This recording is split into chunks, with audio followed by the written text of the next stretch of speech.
Bonjour à tous les fans du Real Madrid et fans de football en général, j'espère que tout le monde va bien. On se retrouve enfin dans mon décor en France après que j'ai passé une semaine en Italie justement, où j'essaie quand même là-bas de vous tenir au courant de pas mal de choses à propos du Real Madrid. Donc je suis quand même content aujourd'hui de vous retrouver dans les meilleures conditions possibles. Mais aujourd'hui, petite vidéo actualité bien sûr sur le Real Madrid pour parler du retour à l'entraînement petit à petit de l'effectif, qui pour certains sont encore en vacances forcément par rapport à tous les internationaux qui ont joué les matchs avec leur sélection ces dernières semaines et qui ont donc eu moins de vacances que ceux qui heureusement pour eux peut-être ne sont plus internationaux. Donc forcément on a aujourd'hui des joueurs comme par exemple Luka Modric, comme les Brésiliens Vinicius, Militao, Rodrigo et d'autres qui sont encore en vacances, qui devraient revenir bien sûr avant la tournée estivale aux États-Unis fin juillet. Du coup d'ici une semaine ou 2 semaines tout l'effectif sera de retour à l'entraînement.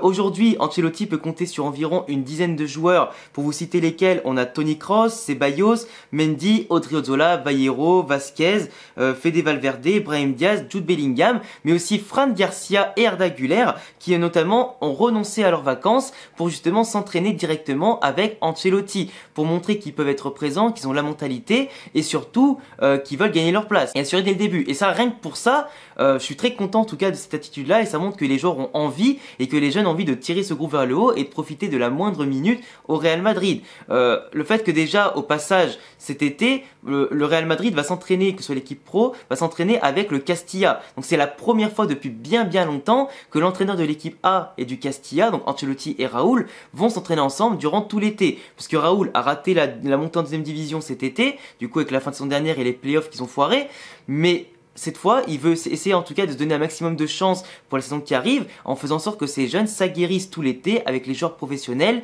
qui prennent des conseils, qui s'améliorent, qui voient un petit peu ce que c'est le niveau technique et physique qu'il faut pour aller en Liga par exemple. Du coup, c'est quand même plutôt intéressant aussi pour qu'Ancelotti garde un œil sur toutes les pépites du Castilla, sachant qu'il y en a quelques-uns qui vont partir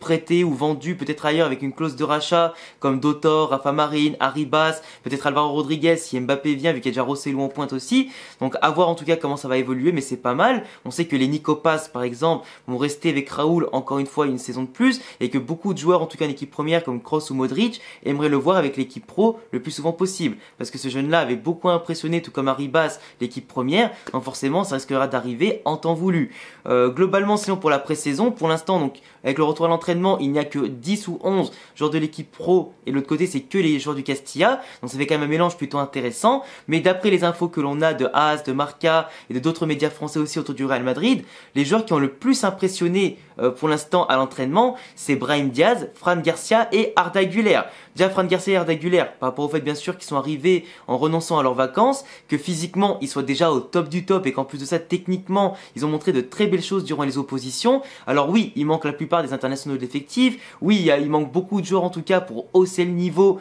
de l'opposition de part et d'autre, mais sachant que par exemple Arda Güler a que 18 ans, qu'il a le même âge à peu près que les mecs du Castilla, ou des fois un peu moins que certains, et qui brille quand même énormément, c'est intéressant. Fran Garcia, lui, il a déjà d'expérience en Liga avec le Rayo Vallecano, donc forcément, c'est pas le Castilla qui va lui faire peur, même si lui, c'est un ancien du Castilla justement, mais il a envie de prouver. Et justement, voir ces mecs-là qui ont une envie, qui ont une mentalité, qui veulent travailler, gagner leur place,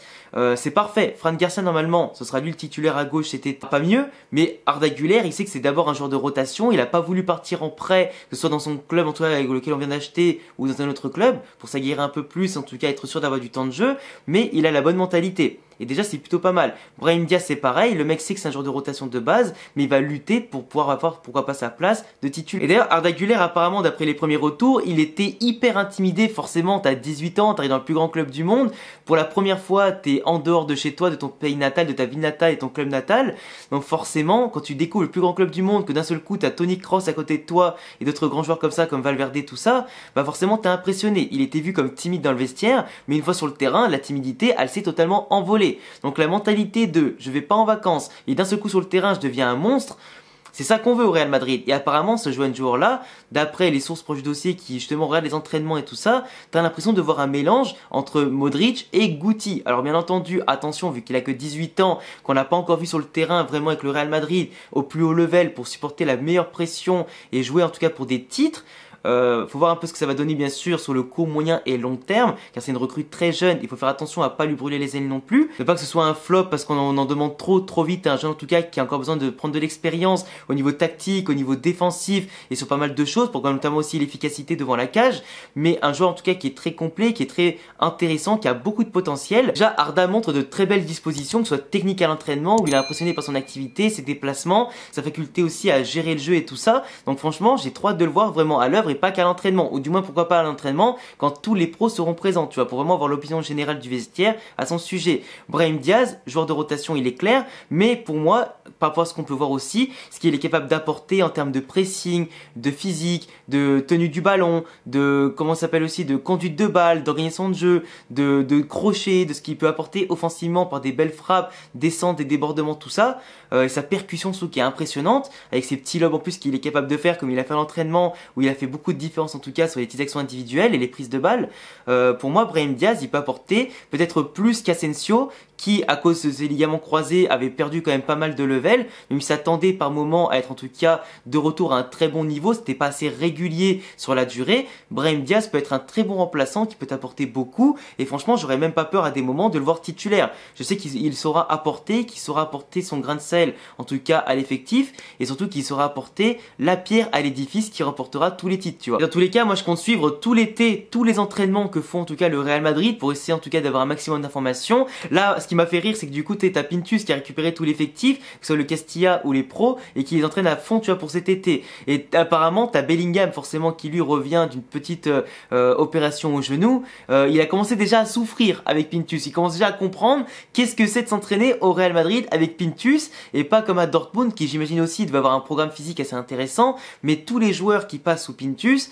comprennent un petit peu leur douleur. Ils savent que c'est pas l'entraînement le plus facile, mais que par contre, même si au début, tu vas douiller ta race, à la fin, tu vas devenir une véritable machine qui est capable de courir pour 4, pour 5 ou 6 joueurs, tu vois. Et Bellingham, en plus, sachant qu'il sera normalement, comme il s'appelle en Espagne, le media punta du milieu de terrain, du coup, celui qui sera à la pointe haute en général, peut-être en numéro 10 ou 9,5, ou du moins le 8 qui va être extrêmement haut sur le terrain, celui qui va gérer le jeu et le lien entre l'attaque et la défense, globalement, lui, il faudra quand même d'avoir une bonne caisse intéressante. On sait qu'en plus, il est grand, il est physique, il a toute la technique qui va avec, c'est un milieu de terrain exceptionnel qui prendra parfaitement la relève d'un Luka Modric, le playmaker parfait, mais globalement là il commence un petit peu à comprendre là où il a mis les pieds, et d'autres joueurs aussi, et j'ai hâte de voir en tout cas le niveau physique de certains joueurs qui vont revenir petit à petit. En tout cas on sait que Vinicius par exemple, Rodrigo, Camavinga sont extrêmement affûtés, ils ont passé d'ailleurs quelques jours de vacances ensemble cet été, et tu les vois, les mecs sont super affûtés, ils ont continué de s'entraîner jour et nuit, enfin toutes les semaines quoi, et c'est hyper impressionnant. Tu vois aujourd'hui que les jeunes du Real Madrid